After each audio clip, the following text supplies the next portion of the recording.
بسم اللہ الرحمن الرحیم الحمد للہ رب العالمین والصلاة والسلام علی اشرف الانبیاء والمرسلین وعلی آلہ وصحبہ اجمعین۔ قواعد زبان فارسی آج 20واں درس ہے اور ہم مصادر کے فعل مضارع، اسم فاعل، اسم مفعول، اسم فاعل سماعی اور حاصل مصدر کا جائزہ لے رہے ہیں، اور پے سے بننے والے مصادر کل مکمل ہو گئے تھے۔ آج تا سے آغاز ہوگا، اس کو اردو میں تے اور باقی عربی فارسی میں تا اس کو پڑھا جاتا ہے۔ تو پہلا مصدر اس سے بتائیں جی، کون سا لکھوایا گیا تھا؟ تافتن، چمکنا، چمکانا۔ تابت اس کا فعل مضارع بنے گا، اور تاب فعل امر، اور پھر اس سے بنے گا اسم فاعل تابندہ۔ تو اس تابندہ کے اب دو معنی ہوں گے، چمکنے والا اور چمکانے والا۔ اب عام عوام میں تو اس کا معنی پہلا تو ان کے ذہن میں آتا ہے چمکنے والا، لیکن چمکانے والا جہاں ہوگا تو وہاں پھر بڑا دھیان کرنا ہوگا، خاص کر اعلی حضرت یا ایسے جو بزرگ ہیں ان کی شاعری میں یا فارسی کلام میں جب آپ پڑھیں گے تو وہاں یہ دیکھنا ہوگا، ایسے مصادر کا بھی دھیان رکھنا ہوگا، پھر ایسے مصادر سے بننے والے مشتقات کا دھیان بھی رکھنا ہوگا۔ تافتہ اس میں مفعول بن جائے گا۔ ایک بات جو اس میں فاعل سماعی کے حوالے سے کرنی ہے وہ یہ ہے کہ اس کا اس میں فاعل سماعی تاباں بھی بنا لیتے ہیں۔ ہمارے بزرگ دوست صاحبزادہ وجاہت رسول قادری فوت ہو گئے ہیں، ان کے دادا اعلی حضرت کے خلیفہ تھے، مرید بھی تھے، تو جناب ہدایت رسول قادری شاعر بھی تھے، تو ان کا تخلص تاباں ہے۔ وہ اس طرح انہوں نے باقاعدہ شاعری تو نہیں کی، لیکن شعری ذوق رکھتے تھے، کچھ نہ کچھ کہتے رہتے تھے، تو ایک مجموعہ بھی ان کا چھپا ہوا ہے، اگرچہ اس میں اغلاط بہت زیادہ ہیں، اور خاکسار سے بزرگ ہونے کے باوجود مشورے بھی لیتے تھے شاعری میں۔ اور پھر ادارہ تحقیقات امام احمد رضا کے صدر رہے، تو بہت سے ان کے ساتھ وہ مشاورت چلتی رہی۔ البتہ ایک موقع پر ناراض ہو گئے تھے، تو یہ واقعہ پھر میں سناؤں گا۔ تاباں ان کا تخلص، تو اس میں فاعل سماعی بنتا ہے تاباں، لیکن اس میں فاعل ترکیبی جو ہے وہ تاب لگا کر بہت سے بنا لیتے ہیں، جیسے عالم تاب، تو تاب لگا کر اس میں فاعل ترکیبی بہت سارے بنتے رہتے ہیں۔ ثاقب صاحب، کل میں نے ایک بات کہی تھی، وہ چونکہ کل کی ویڈیو اپلوڈ نہیں ہو سکی، اس میں یہ میں نے کہا تھا کہ فائل جو ہوتی ہے وہ کرپٹ ہو جاتی ہے، ویڈیو ہو، آڈیو ہو یا ٹیکسٹ کی فائل ہو، اور ان پیج تو بہت ہی تھرڈ قسم کا یہ سافٹ ویئر ہے، تو اس کی تو فائل کرپٹ ہونے میں دیر نہیں لگاتی، تو اس لیے انحصار اپنی کاپی پر کیجئے گا، ساری باتیں کاپی پر ضرور لکھا کریں۔ جی کاپی پر ہی، جی سر۔ جی، کوئی بات بھی جس موقع پر اب میں بولتا ہوں تو اچانک کچھ الفاظ بول دیتا ہوں، مرکبات بول دیتا ہوں، ذہن میں آ جاتے ہیں، تو وہ پھر اگرچہ ویڈیو میں ریکارڈ ہو رہے ہیں، اور اللہ کرے کہ یہ ویڈیو سلامت رہیں، اور جو نیا میرا مخالف پیدا ہو اس کو سننے کا موقع ملے۔ ٹھیک ہے جی، اب تو محدود ہے نا، لنک اس کا محدود ہے، آپ تک ہے، تو پھر جب اس کا لنک سب کے سامنے آئے گا تو وہ پھر اغلاط، اخطاء نکالیں گے اور استفادہ کریں گے، لیکن نفاق کا اتنا مظاہرہ کریں گے کہ وہ یہ نہیں کہیں گے کہ یہ بات ہم نے وہاں سے سیکھی، یہ کبھی نہیں کہیں گے۔ تو منافق کی یہ نشانی ہوتی ہے، اور مخلص کی یہ نشانی ہوتی ہے کہ وہ ایک صفحہ بھی لکھے گا تو 50 حوالے اس میں دے دے گا. ٹھیک ہے جی. اچھا، اب آج کل آپ نے دیکھا ہوگا 20 سال کے لڑکے، 25 سال کے لڑکے لکھتے ہیں حضرت محدث اعظم فرمایا کرتے تھے. بھائی تم سامنے بیٹھے تھے، تم نے سنا ہے؟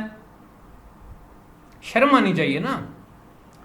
لکھو، جس نے لکھا ہے ان کا ذکر کرو کہ انہوں نے یہ فرمایا، ان کا حوالہ دو. ٹھیک ہے جی. تو آپ پرانے خطباء کو دیکھیں، میں مدرسین کی بات نہیں کر رہا، خطباء کی بات کر رہا ہوں. کیسے وہ بات کرتے تھے اور پھر آیت پڑھتے تھے، پھر بات کرتے تھے آیت پڑھتے تھے، بات کرتے تھے حدیث پڑھتے تھے. کیوں ان کی خطابت مؤثر تھی؟ اس لیے کہ وہ کہتے تھے بھائی میں اپنے پاس سے کچھ بھی نہیں کہہ رہا، فلاں صورت کی فلاں آیت ہے، فلاں صورت کی فلاں آیت ہے، فلاں حدیث کی کتاب کی فلاں حدیث ہے. تو یہ بات ہوتی ہے جی. آپ اگر کسی بچے سے بھی سیکھیں نا، برملا کہیں کہ یہ بات میں نے بچے سے سیکھی ہے. ٹھیک ہے جی.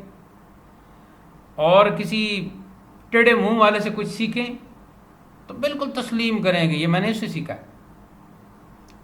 کچھ ہوتے ہیں نا منہ بھی ٹیڑھا کر کے، انگلیاں بھی ٹیڑھی سی ہوتی ہیں، ان کے اندر ایک سگریٹ پھنسایا ہوا ہوتا ہے، کش پہ کش لگا رہے ہوتے ہیں، لیکن زندگی کے بعد گر بتا رہے ہوتے ہیں. تو وہ گر اگر آپ نے اس سے سیکھیں تو اس کا نام مت کہیں کہ ہاں وہ میں نے کوئی رومی یا جامی یا کوئی ایسی کوئی کہیں دیکھا ہوگا، اب میرے ذہن میں نہیں. ایسے نہ کریں. اس نے چاہے رومی سے سنا ہو، جامی سے سنا ہو، آپ نے اگر اس کے منہ سے سنا تو مان لیں کہ میں نے اسے سیکھا ہے. ٹھیک ہے جی. اور کیونکہ وہ جو اللہ ہے نا وہ دیکھ رہا ہے نا، وہ اسے پتہ ہے، اسے پتہ ہے کہ میں کس کو کس سے کیا سکھا رہا ہوں. اب اگر اللہ آپ کو فٹ پاتھ پہ بیٹھے ہوئے کسی بندے سے کچھ سکھا رہا ہے اور سکھانا چاہتا ہے تو آپ اس کا حوالہ ہی نہ دیں.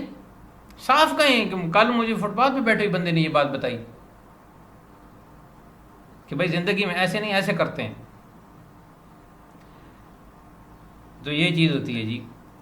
تو یہ یاد رکھیں کہ جو آپ کا شکریہ ادا کرنے کا مطلب یہ نہیں ہوتا کہ لفظوں سے کوئی تھینک یو بولے یا شکریہ بولے.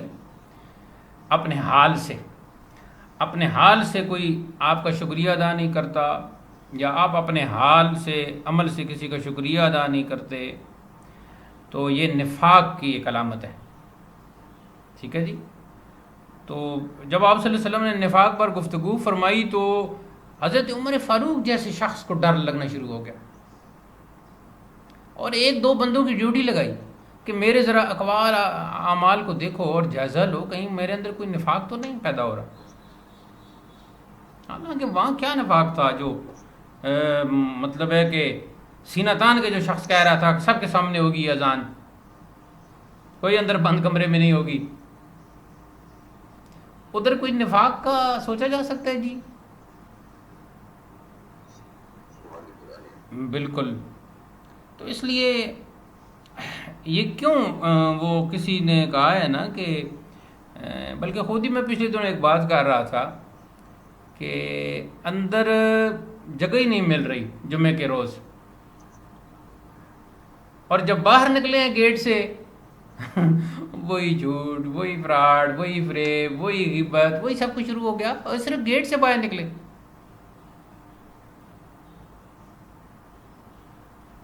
تو اس کا کیا مطلب ہے؟ اس کا صاف مطلب ہے نفاق. جب حضور فرماتے ہیں کہ کفر اور ایمان کے درمیان فرق کرتی ہے نماز، تمہارا تو نہیں فرق ہو رہا. کفر ایک تو کفر خالص ہے نا، اللہ کا انکار ہے، رسالت کا، توحید کا، لیکن ایک اس کے لوازمات ہے نا کہ روزانہ اس کے قریب جانا. تو یہ باتیں بھی جو ہیں گرامر کے اندر یہ بھی ضروری ہیں. بعض اوقات پڑھانے والے کے ذہن میں کچھ ایسی بات آ جاتی ہے، وہ اللہ تعالیٰ اس کے ذہن میں ڈال دیتا ہے کہ وہ اس میں آگے جا کے کردار اس نے ادا کرنا ہوتا ہے. تو ہم نے تو جی سچی بات ہے، میں اگر کسی لفظ کا معنی مجھے نہیں آتا، الحمدللہ بہت کم ایسے ہوتا ہے، تو میں صاف کہہ دیتا ہوں بھائی مجھے معلوم نہیں.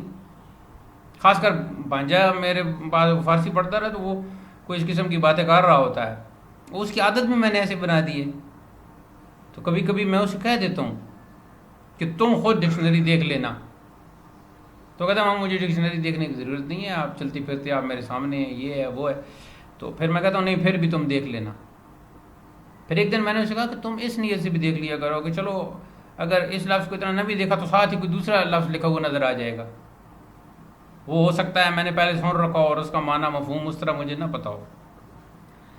ایک دفعہ کسی صاحب نے مجھ سے پوچھا کہ میری تقریر اور میری تحریر خوبصورت ہو جائے اور دوسروں کی خوبصورت تحریر کو سمجھنے میں مجھے دقت نہ ہو تو مجھے کیا کرنا چاہیے؟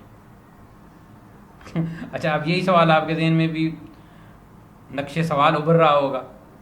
تو میں نے اسے کہا کہ فارسی پر اپنی گرفت جو ہے نا وہ بناؤ، بس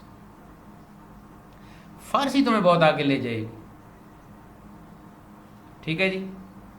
اب آپ یہ سمجھیں گے کہ چونکہ آج کل فارسی کی کلاسیں ہو رہی ہیں تو اس کی شان میں جملہ کہہ دیا ہے. عربی کا تو اس کی تو کوئی نظیر ہی نہیں نا. بھلا عربی کی کوئی نظیر ہو سکتی ہے جس میں قرآن ہے، جس میں حدیث ہے جی؟ جو زبان آمنہ کے لال کی زبان ہے صلی اللہ علیہ وسلم، اس کی کیا نظیر ہو سکتی ہے؟ کیا مثال ہو سکتی؟ قطعاً نہیں ہو سکتی. اسی سے ساری زبانیں بنی ہیں. لیکن وہ کچھ جملے ہیں نا حدیث میں فارسی کے جو پیارے آقا صلی اللہ علیہ وسلم نے اپنی زبان سے ادا فرمائے. آگے جا کے جائزہ لیں گے نا ان کا. تو جو ہی وہ جملے زبان سے ادا فرمائے تو فارسی بھی میٹھی ہو گئی. ایسی میٹھی ہوئی کہ پھر کتنے بڑے ابو سعید ابو الخیر جیسے جو غوث پاک کے بھی اساتذہ میں آتے ہیں، اور عمر خیام، بابا طاہر اوریاں، پھر مولانا نظامی، ٹھیک ہے جی، فردوسی، یہ کتنے بڑے یہ جہان دیدہ لوگ ہیں. پھر اس کے بعد سعدی کے بعد پھر حافظ شیرازی، وہی زمانہ ہے لیکن جونیئر ہیں حافظ شیرازی. تو یہ جو لوگ ہیں نا پھر ان کی زبان بہت میٹھی ہو گئی، اس لیے کہ اوپر آپ صلی اللہ علیہ وسلم نے اس کی ادائیگی فرمائی. یہ ادائیگی کے لفظ کے حوالے سے مجھے بعد میں ریمائنڈ کرائیے کہ میں ایک بات کروں گا. تو تاب لگا کر بہت سارے اس پہ بن جاتے ہیں جی. اپنا اس میں فاعل سمائی بن جاتے ہیں. تافتہ اس میں مفعول ہو گیا، اور تاب اس کا حاصل مصدر آتا ہے، لیکن ایک اور بھی آتا ہے تابندگی، جو ہے وہ متأخرین نے بنا لیا ہے، شاید ہمیں متقدمین کے ہاں نہ ملے تو وہ بھی چلتا ہے، لیکن ایک اور بھی ہے. اب میں آپ کو ہنٹ دیتا ہوں، ایک مولانا صاحب کا وہ تخلص بھی ہے.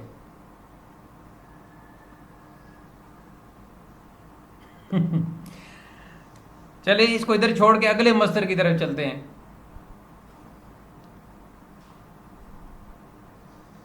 تاختن ہوگا کیونکہ تاختن اس کا بھی دو معنی ہے، دوڑنا، دوڑانا، اور مجازی طور پر یہ کبھی تباہی کے معنی میں بھی اس کو استعمال کرتے ہیں. تازد اس کا فعل مضارع ہے، اور تازی سے پھر یہ بن جائے گا جی تاز فعل امر، اور اس میں فاعل بنے گا تازندہ. اب تازندہ کے دونوں معنی ہوں گے، دوڑنے والا بھی اور دوڑانے والا بھی.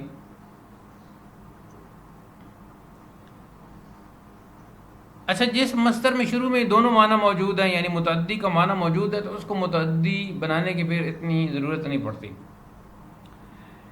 اس کا اس میں فاعل سمائی بھی بہت زیادہ استعمال ہوتا ہے، تاز لگا کے بناتے ہیں. ٹھیک ہے جی، جیسے یکا تاز.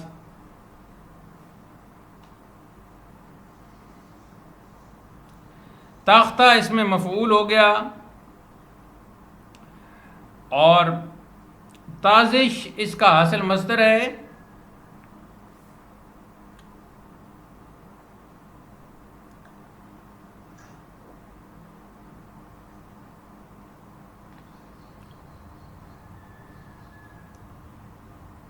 جی اگلا مصدر تپیدس کا ترکیبی بھی بن سکتا ہے، فاعل ترکیبی جو ہے. ہاں وہ یکتاز بتایا نا، یکتاز. نہیں وہ اس میں فاعل سماعی ترکیبی ہوتا ہے، اس میں فاعل سماعی ترکیبی جو ہے وہ ترکیبی ہی ہوتا ہے، ترکیبی سماعی ہی ہوتا ہے، کیونکہ ہم اہل زبان سے سن کے وہ استعمال کرتے ہیں.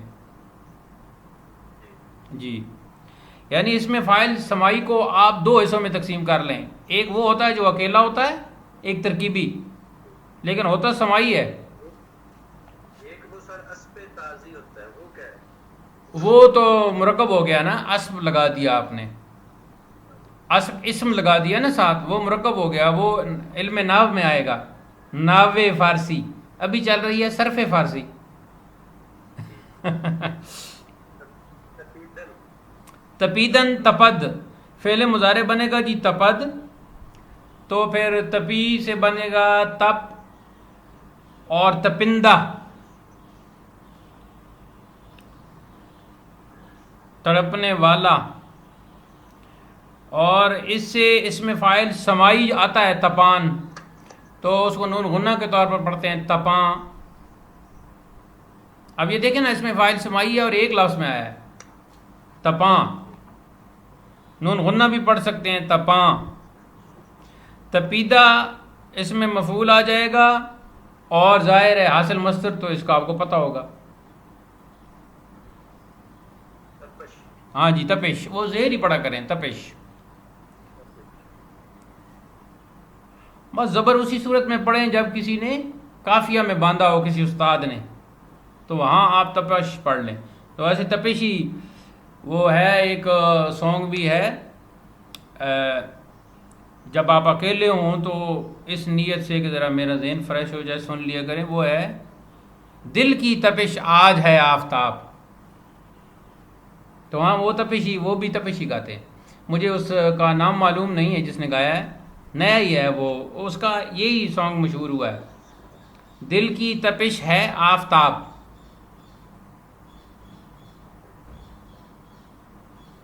موسیقی میں تنہائی ضروری اختیار کیا کریں، کیونکہ اس کے لیے بزرگ فرماتے ہیں کہ یجوز لأہلہ ہی، یہ اہل کے لیے جائز ہے، ولا یجوز لغیرہ، اور جو اس کا غیر ہے، جو اس کا اہل نہیں ہے، اس کے لیے جائز ہی نہیں. تو ایک خشک آدمی ہے، اس کے سامنے آپ شروع کر دیں جی میں مہدی حسن صاحب کو سن رہا تھا، ٹھیک ہے جی، یا ادھر اذان ہو رہی ہو تو آپ کہیں کہ ذرا غلام علی کو لگانا. تو اس میں بہت احتیاط چاہیے. 3 چیزیں صوفیاء نے بتائی ہیں، اخوان، زمان اور مکان، کہ آپ کے بھائی ہونے چاہیے ذوق والے.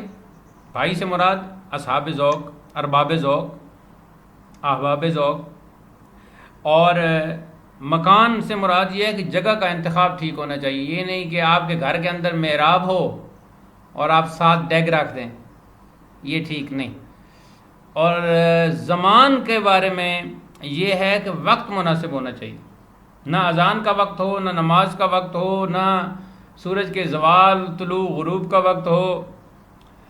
اور اب دیکھیں جگہ میں تو بہت ہی احتیاط ضروری ہے نا.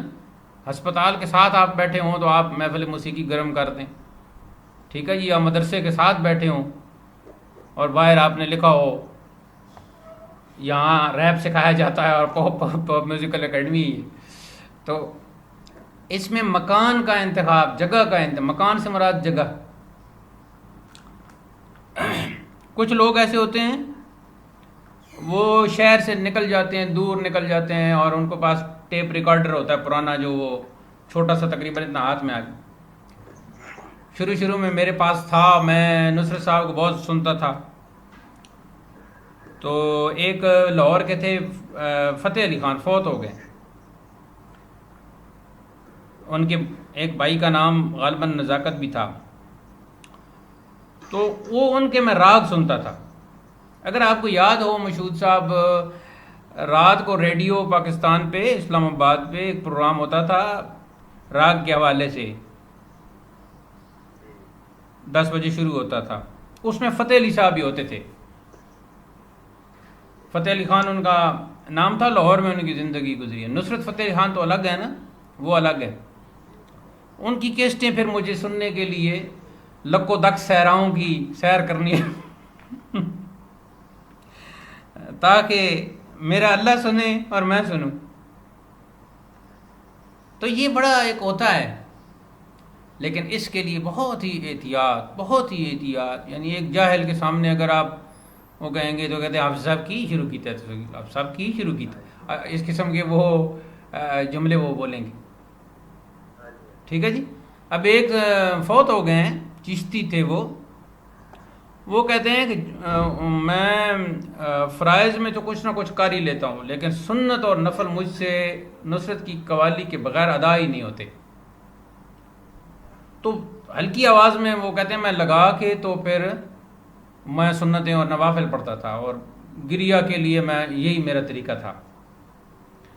اب اگر وہ آپ ثاقب صاحب کمپوز کریں، کیا فرماتے علماء دین کی ایک شخص بیٹھک میں استاد نصرت کی قوالی لگا کر سنتیں اور نوافل ادا کرتا ہے. ٹھیک ہے جی. ایسے شخص کے بارے میں آگے یہ ابجد حوض ہوتی کلم انصافت کے ذریعے اتنی وہ اجزاء بنائیں گے نا، اس کا نکاح رہا نہیں رہا، یہ وہ آخر تک نکاح آخری میرے خیال میں وہ ہوگا تو کر کے تو بھیج دیں گے آگے پیچھے.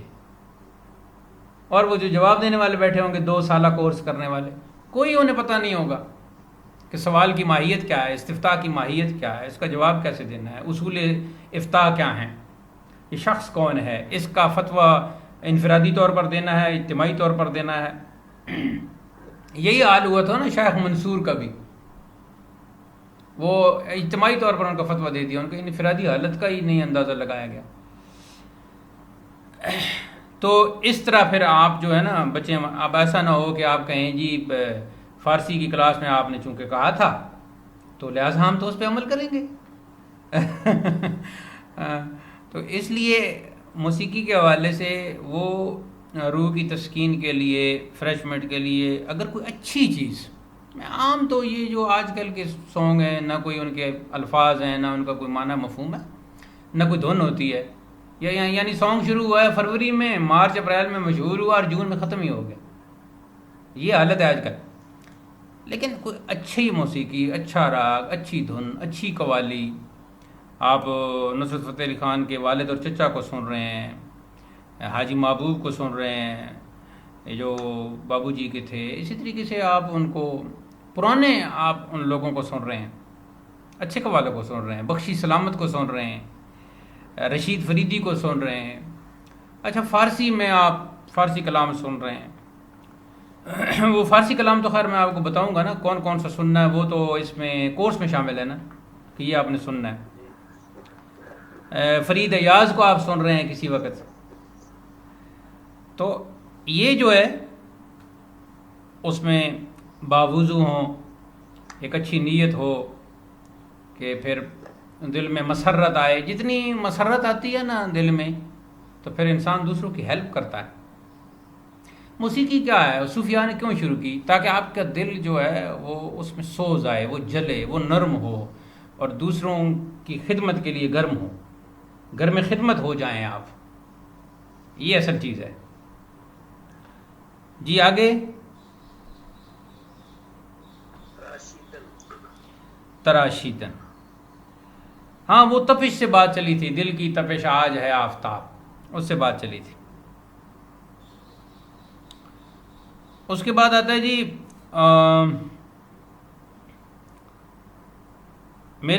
آپ نے کیا بتایا؟ تراشیدن. تراشت فعل مضارع اس کا بنے گا، تو پھر تراش فعل امر بن جائے گا، تراشندہ اس میں فاعل بن جائے گا، اور تراشیدہ اس میں مفعول بن جائے گا، اور تراش اس کا حاصل مصدر بن جائے گا. عام استعمال ہوتا رہتا ہے تراش خراش. ترسیدن ترسیدن ترست فعل مضارع بنے گا، ترس فعل امر بنے گا، ترسندہ اس میں فاعل بنے گا، اور اس میں فاعل سمائی اس کا ترساں بھی استعمال ہوتا ہے. یعنی نون ترسان ہو گیا اور نون غنہ کے ساتھ ترساں. تو ترساں کا مطلب ہوا ڈرنے والا.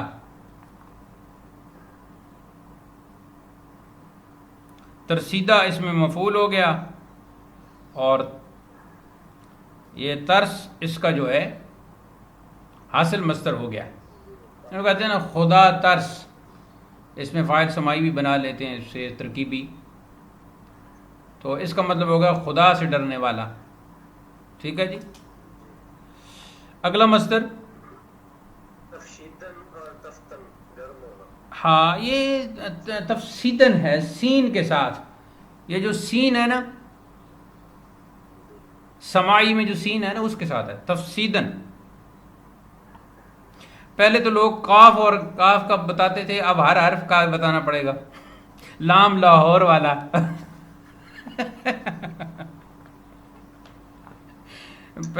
پہلے قاف اور کاف، یعنی کاف کینچی والا اور کاف کتے والا یہ تو تھا.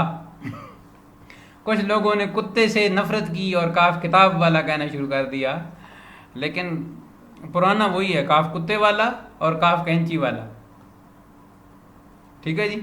اب ایسے ہے کہ اب تو ہر حرف کا بتانا پڑتا ہے. سین تفسیدن اور تفتن ایک دوسرا میں نے لکھایا ہوگا تفتن، دونوں کا فعل مضارع ایک ہی آئے گا تفد.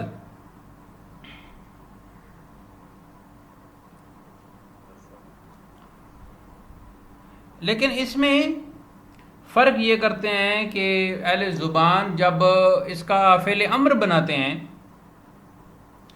تو اس میں پھر وہ سین کو لے آتے ہیں. تو تفس بتفس یہ فعل امر بناتے ہیں، تو پھر اس مناسبت سے اس میں فاعل تفسندہ بنتا ہے. تفسندہ تفتن ہو یا تفسیدن ہو. اب یہاں ایک سوال پیدا ہوتا ہے کہ یہ انہوں نے کیا کیا، تو اس کا جواب ہے کہ یہ ان کی اپنی زبان ہے، جو مرضی کریں.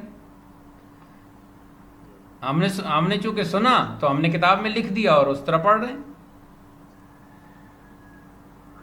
اور اس کا اس میں فاعل سمائی تفسان بنتا ہے، نون غنہ پڑھیں گے تو تفساں. اور اس میں مفعول دونوں کا الگ الگ بن جائے گا، تفتن کا تفتہ اور تفسیدن کا تفسیدہ. حاصل مصدر دونوں کا استعمال نہیں ہوتا.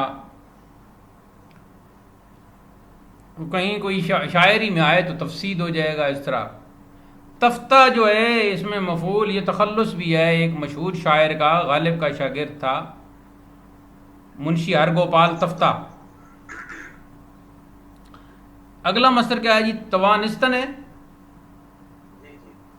توانستن سکنا. تواند اس کا فعل مضارع بنے گا، تو فعل امر اس کا بنے گا جی توانی سے توان، تو پھر اس سے بنے گا توانندہ. اس میں فاعل بنے گا توانندہ، یعنی کہ مطلب ہے کہ سکنے والا، یعنی طاقت رکھ سکنے والا. اس کا اس میں فاعل سمائی جو ہے وہ زیادہ استعمال ہوتا ہے توانا.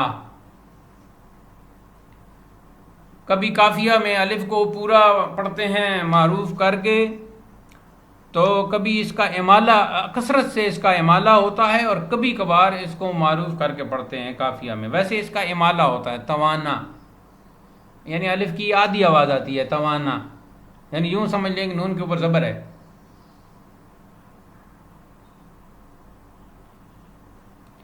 وہ ایک مصرع بھی ہے توانا بود ہر کے دانا بود، تو اس میں دونوں اس میں فاعل آ گئے.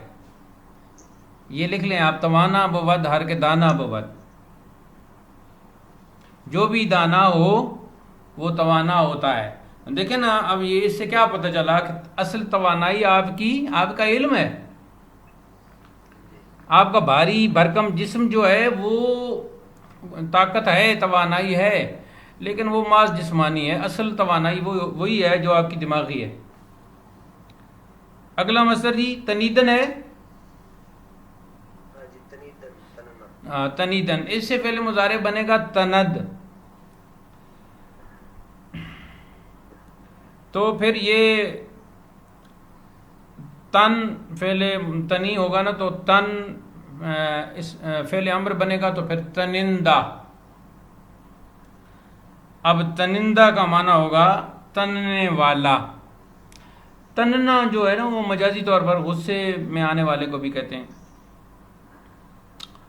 اور اس میں مفعول بن جائے گا تنیدہ۔ حاصل مصدر اس کا استعمال نہیں ہوتا۔ کوئی رہ گئے جی تے میں سے؟ رہتے ہیں، تراویدن، اس کا فعل مضارع بنے گا تراود۔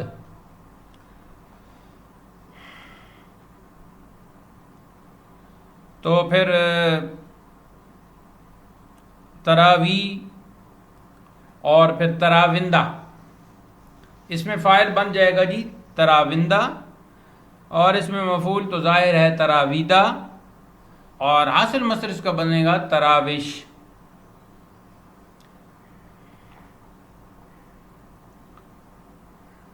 ترکیدن، جی ترکیدن، سوراخ ہونا، شک ہونا، اس کے لیے اور بھی الفاظ استعمال ہوتے ہیں۔ ترکد فعل مضارع ہے اس کا، تو پھر ترکی، تو پھر یہ بن جائے گا ترک، تو پھر ترک سے بنے گا ترکندہ، تو اس میں فاعل بن جائے گا جی ترکندہ، اور اس میں مفعول بنے گا ترکیدہ۔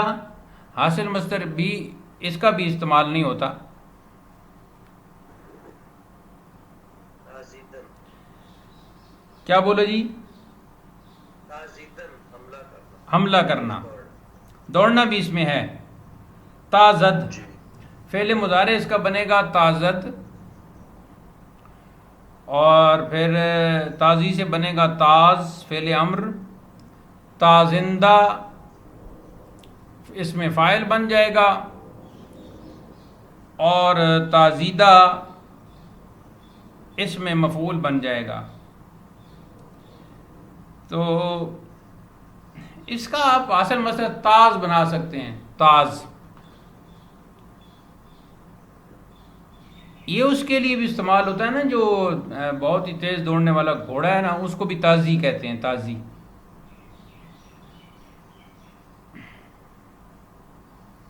عربی گھوڑا ہے تو اسی مناسبت سے عربی کو تازی کہتے ہیں، یعنی عربی زبان کا بھی نام ہے تازی، زبان تازی اور اسپ تازی آ گیا یہاں۔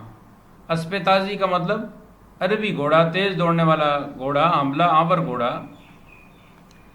اگلا مصدر جی ترشیدن، کٹا ہونا، ترشیدن، کھٹا ہونا، یہ ترشد فعل مضارع بن جائے گا۔ ترشندہ، اس کا ویسے سارے مشتقات استعمال نہیں ہوتے، لیکن قیاس میں ایسے ہی بنیں گے، ترشندہ۔ اور ترشیدہ اس کا اسم مفعول، اور ترش اس کا جو ہے وہ حاصل مصدر۔ یہ قیاسی طور پر ہی بتائیں، عام طور پر تو نہیں لکھے جاتے، کیونکہ سارے مشتقات استعمال بھی نہیں ہوتے۔ بعض اوقات فعل مضارع بھی جو ہے نا استعمال نہیں ہوتا۔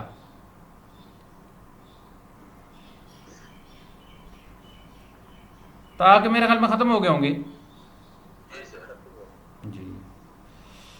جیم میں سے جستن تو لکھوا دیا تھا، ضروری مصادر میں آیا ہے نا، جی، اور جستن کا میرے خیال میں نہیں لکھوایا ہوگا۔ بتایا تھا ایک دفعہ آپ نے، اچھا، ایسے بتایا تھا۔ جہد بنے گا، پھر جہندہ بنے گا، تو اس سے اس میں فاعل سمائی جہان نکالتے ہیں، جہان،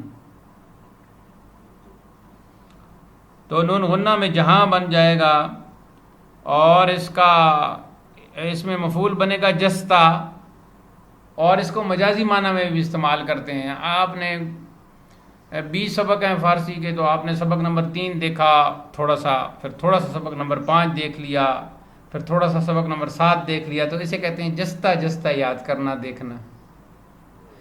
5 سے کودے 7 پہ، 7 پہ کودے 12 پہ، ایسے.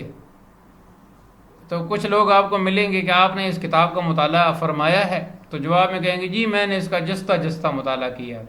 اب آپ کا یہ کام ہوگا، دماغ لڑانا ہوگا کہ پہلا اس کا جست کہاں سے ہوگا. صفحہ نمبر 1 سے 20 پر تو نہیں ہے، تو دوسرا جست کہاں سے کہاں تک لگایا ہے. اگر 100 صفحے کی کتاب ہے اور جستہ جستہ کیا ہے تو 3 جگہوں پر ہی پڑا ہوگا. یہ اندازہ لگانا آپ کا کام ہے. 1000 صفحے کی کتاب ہے اور جستہ جستہ مطالعہ، تو وہ کافی اس کا حصہ پڑھ لیا ہوگا. تو جو کورس کی کتاب ہوتی ہے وہ تو پوری پڑھنی پڑتی ہے. جو آپ کے ٹیسٹ کی کتاب نہ ہو اور گفٹ مل جائے تو اس کو جستہ جستہ دیکھ لیں، تو کچھ نہ کچھ تو فائدہ ہو ہی جاتا ہے نا جی، کتاب جو ہوئی. اگلا مصدر جی، جنبیدن، ہلنا، حرکت کرنا. جنبد فعل مضارع بنتا ہے جی جنبد، تو پھر جنبی سے فعل امر بنے گا جنب، تو پھر اس سے بنے گا جبندہ. جنبندہ بھی کہہ سکتے ہیں آپ، نون کو پورا پڑھ کے جنبندہ. جنبندہ، جنب گئے نا تو پھر جنبندہ. اس سے اس میں فاعل سمائی بنتا ہے جنبان، نون غنہ پڑھیں گے تو بنے گا جنباں. اور اس میں مفعول بنے گا جنبیدہ، اور حاصل مصدر بنے گا جی جنبش.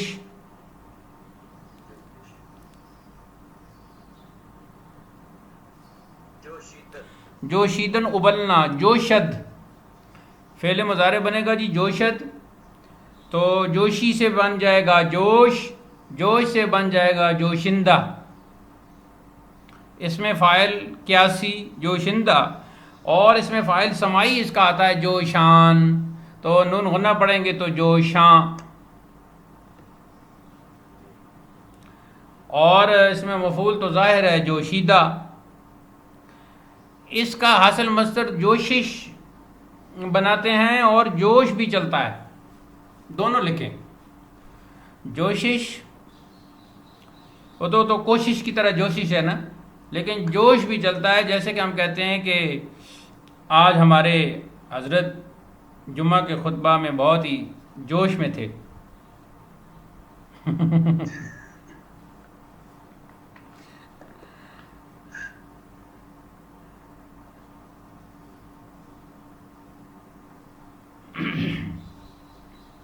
اچھا، مسجد کا تصور جو ہے نا جی، پہلے بہت اس لیے اچھا تھا کہ مصلی پر عالم بیٹھا تھا. تو مصلی پر بیٹھنے والا عالم فارسی بھی بتا رہا ہے، عربی بھی پڑھا رہا ہے، مسئلہ بھی بتا رہا ہے، آداب بھی بتا رہا ہے، تصوف بھی سکھا رہا ہے. اس لیے مسجد اس وقت ہوتا تھا ادارہ، یعنی مسجد نبوی کی شاخ. اب جو مسجد نبوی کی شاخ نہیں ہے نا، تو اگر مجھے علماء معاف کرے تو میں کہوں گا کہ وہ مسجد پھر حقیقی مسجد نہیں ہے. جو مسجد نبوی کی شاخ نہیں ہے. مسجد نبوی کی شاخ ہونے کا مطلب کیا ہے؟ ادھر ہی سب کچھ علم بھی تقسیم ہو رہا ہے، ادھر ہی دشمن کے خلاف لڑنے کے لیے اسٹریٹجی بھی تیار ہو رہی ہے، اور ادھر ہی غرباء اور مساکین کا انتظام بھی کیا جا رہا ہے. آج بھی مسجد، حقیقی مسجد وہی ہے جو مسجد نبوی کی شاخ ہو. تو سب سے پہلے تو مصلی پر جو شخص آیا ہے نا، اس نے مسجد کو اللہ تعالیٰ ایسے الفاظ ادا کرنے کی جو ہے نا وہ بس کم ہی توفیق دے، اس نے مسجد کو نیچے کیا ہے. خود نیچے تھا تو پھر اس نے مسجد کو نیچے کر دیا. اس کا تعلق ٹیکنیکل ہو گیا، فرائض پڑھائے، دعا کی، بس ٹھیک ہے، پیٹ الفاظ تھے وہ پڑھے اور باہر نکل گیا. کسی سے کوئی غرض نہیں. اور اگر کسی سے کوئی بات چیت ہو بھی گئی تو اس میں اخلاق کی کمی کا نقصان یہ ہوا کہ ایک صاحب نے عصر تو پڑھی، وہاں مغرب بھی ادا کی، لیکن عشاء کے لیے کسی اور مسجد کا سوچنے پر مجبور ہو گئے. تو یہ ایک المیہ ہے. اب کیا انسان کرے؟ اب 50 بندے آپ اپنے ساتھ لگائیں اور ایک فوج بناتے ہیں، پھر چلتے ہیں، باہر نکلتے ہیں فارسی پڑھنے کے بعد. لیکن کیا ہوگا؟ یہ جو ہے نا جی صاحبان اختیار اپنے اپنے علاقے کے، وہ اگر سرپرستی کریں تو مسجد ادارہ بن سکتا ہے.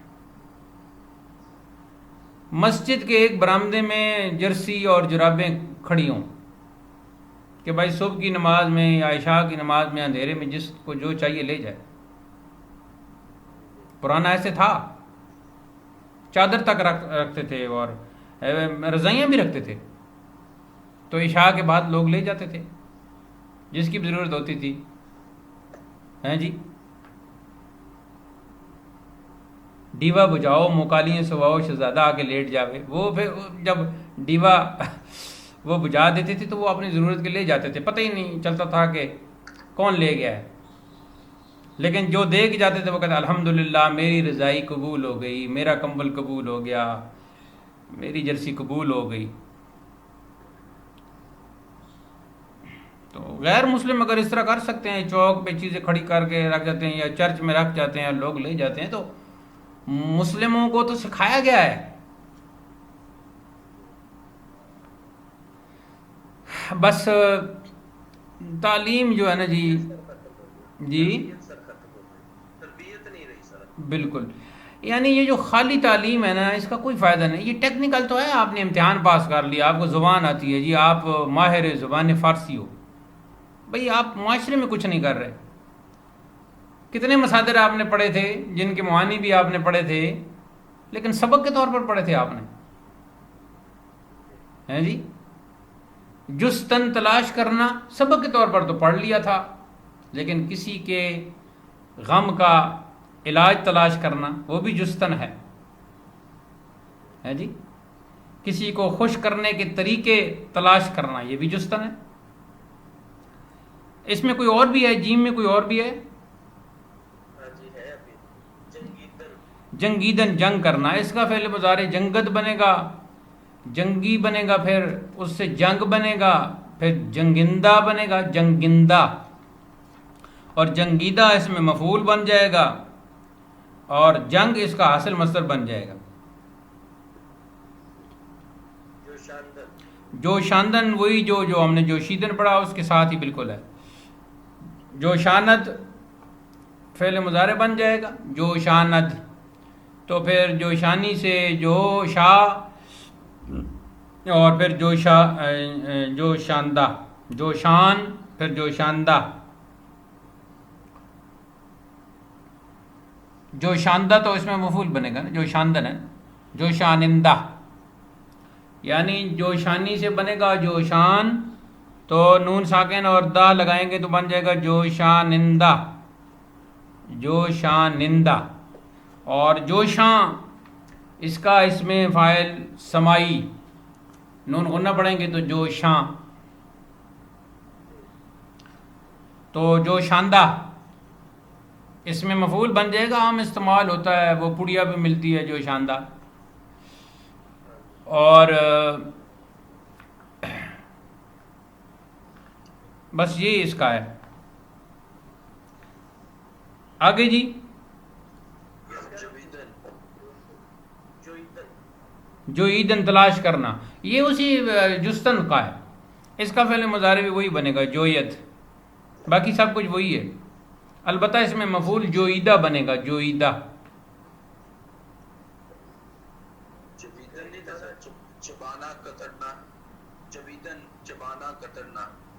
یہ چے سے شروع ہو گئے. ہاں جویدن، اچھا واؤ کے ساتھ، ٹھیک ہے. یہ جود فعل مضارع جود بنے گا. باقی اس کے مشتقات بہت کم استعمال ہوتے ہیں.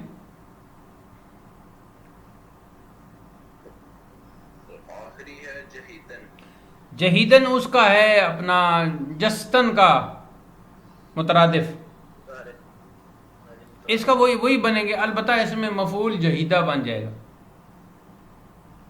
باقی مضارع وہی ہے، اسم فاعل وہی ہے، جی نیم کے مکمل ہو گئے. جیم کے مکمل ہو گئے جی. اب اس کے بعد ہے چے. چے کے ایک دو پڑھ لیتے ہیں. ادائیگی پر آپ نے کچھ بتانا تھا سر، ادائیگی. اچھا اس کو تھوڑا سا اور آگے لے جائیں. چے کے پڑھتے ہیں نا، چے کے دیکھیں نا 3 نقطے ہیں. تشیدن، چشیدن چکھنا، چشد فعل مضارع بن جائے گا جی، چشد. تو چشی سے پھر چشی سے بنے گا چش، تو اس سے بن جائے گا جی چشندہ، چکھنے والا. جی اور چشندہ کے بعد یہ اسم فاعل سمائی جو ہے ترکیبی، اس میں چش لگا کے کچھ نہ کچھ بنا لیتے ہیں. نمک چش سمجھ لیں، نمک چش، نمک چکھنے والا. جی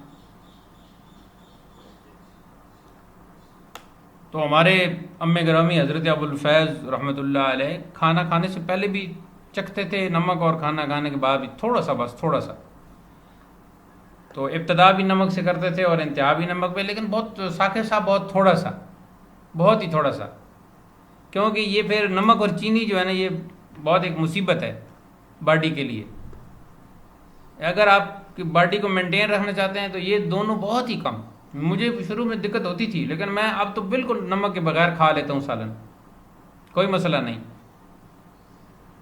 یہ دو جو چیزیں ہیں نا، چینی تو ہے ہی مصنوعی چیز ہے، پاؤڈر اس میں ڈالتے ہیں، لیکن جو ہے نمک ہے وہ چونکہ قدرتی تو ہے لیکن بہت سخت چیز ہے، اور آپ کے معدے کو تھوڑا سا وہ اس پہ لاتا بھی ہے کہ اور کھاؤ اور کھاؤ، زیادہ کھایا کرو، موٹے ہو جاؤ. یہ نمک کا کمال بھی ہے. چینی بھی کہتی ہے کہ موٹے ہو جاؤ. تو یہ دونوں کی مقدار بہت کم کر دیں. یہ تھے وہ اپنا قاری محمد علی جہلمی، میرے اساتذہ میں شامل ہیں، مجھے مشق بھی کراتے رہے، بزرگ تھے، فوت ہو گئے. تو وہ چائے میں تھوڑا سا نمک ڈال کے پیتے تھے. چینی تو آپ انہوں نے دیکھی نہیں تھی، نابینا تھے. تو چینی میں تھوڑا سا نمک ڈال کے نا چائے میں تو وہ پیتے تھے. تو نمک کی مقدار بہت کم ہونی چاہیے. یہ اسکنجبین جو ہے، اسکنجبین میں بھی چینی استعمال نہیں کرنی چاہیے.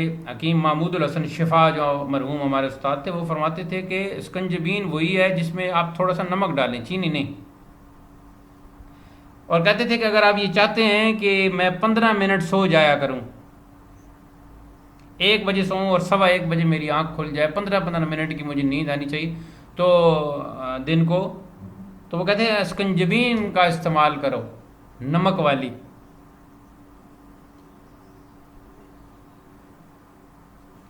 اگلا کون سا ہے جی؟ چشد. اس میں نمک چش اس کا اس میں فاعل ترکیبی بن گیا سمائی، اور ظاہر ہے اس میں مفعول تو چشیدہ بنے گا. اور اب اس کا حاصل مصدر کیا ہے جی؟ چاشی ہونا چاہیے. نہیں وہ تو ادھر آ گیا نا، اسم فاعل ترکیبی میں چاشنی، چاشنی یعنی چکھنے کا نتیجہ. یہ ہندی میں چاشنی، اس کو چینی کی جو جسے پت کہتے ہیں نا، اس کو بھی چاشنی کہتے ہیں.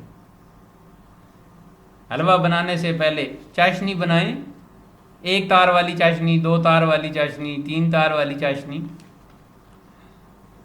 تو حلوے کے لیے تو 1 تار والی ہوتی ہے، 2 اور 3 کا تجربہ نہ کریں کیونکہ پھر جل ہی جائے گا سب کچھ.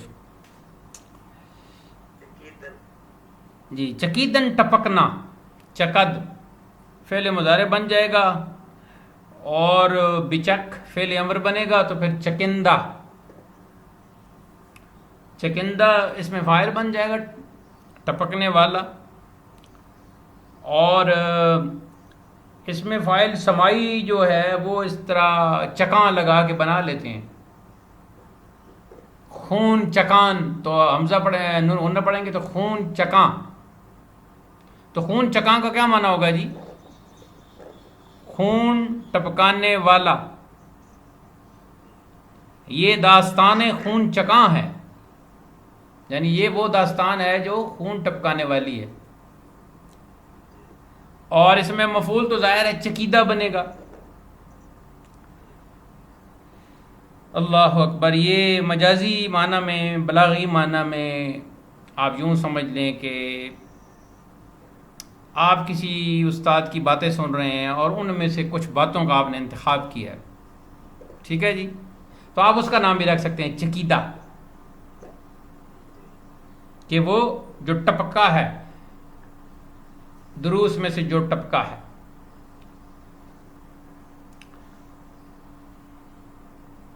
اور اس کا حاصل مصدر بنتا ہے جی چکش.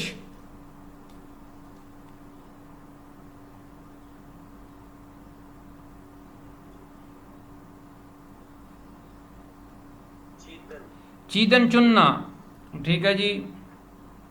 اور اس میں فعل مضارع اس کا بنتا ہے جی چیند.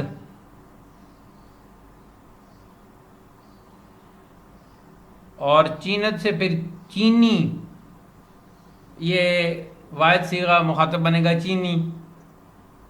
تو اس سے پھر کیا بنے گا جی چین، فعل امر بن جائے گا. تو اس میں فاعل کیا بنے گا چینندہ.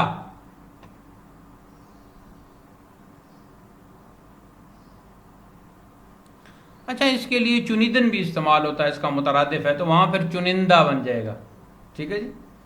یہاں چینندہ. اور اس میں فاعل سمائی جو ہے وہ چین لگا کر بنا لیتے ہیں، یعنی نون غنہ میں چین کہہ دیتے ہیں نا، خوشہ چین.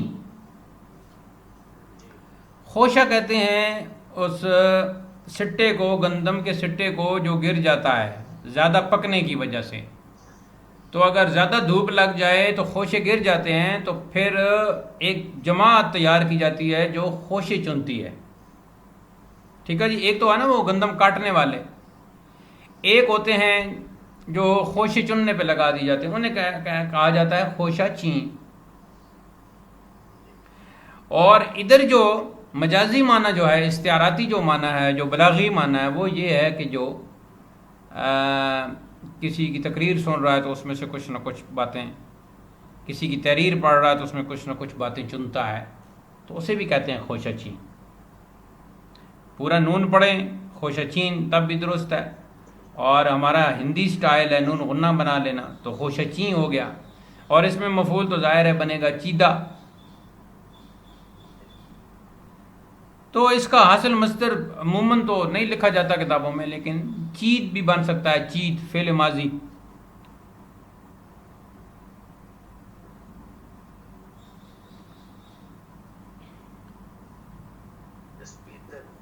چسپیدن، اس کا فعل مضارع بنے گا جی چسپد. تو پھر چسپ فعل امر بنے گا تو چسپندہ اس میں فاعل بن جائے گا. اور اس میں فاعل سمائی ترکیبی جو ہے وہ چسپ لگا کر بنا لیتے ہیں، جیسے دلچسپ. تو دلچسپ کا معنی کیا ہوا جی؟ دل سے چپکنے والا یا لپٹنے والا. تو آپ کوئی واقعہ سنتے ہیں تو وہ آپ کے دل سے چپکتا ہے، لپٹتا ہے، تو کہتے ہیں بڑا دلچسپ واقعہ ہے. کسی آدمی کی ساری گفتار آپ کو اچھی لگتی ہے تو آپ کہتے ہیں بڑا دلچسپ آدمی ہے، ٹھیک ہے جی. اور اگر آپ کو درس میں تھکاوٹ نہیں ہوتی تو آپ کہتے ہیں دلچسپ درس ہے.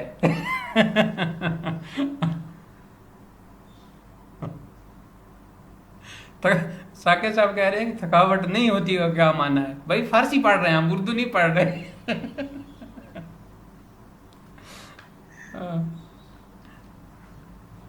میں ہمیشہ یہ کہا کرتا ہوں کہ جو طالب علم بہت مشکل سے وقت نکالے نا علم کی طلب کے لیے، تو اس کی بہت ہی حوصلہ افزائی کرنی چاہیے.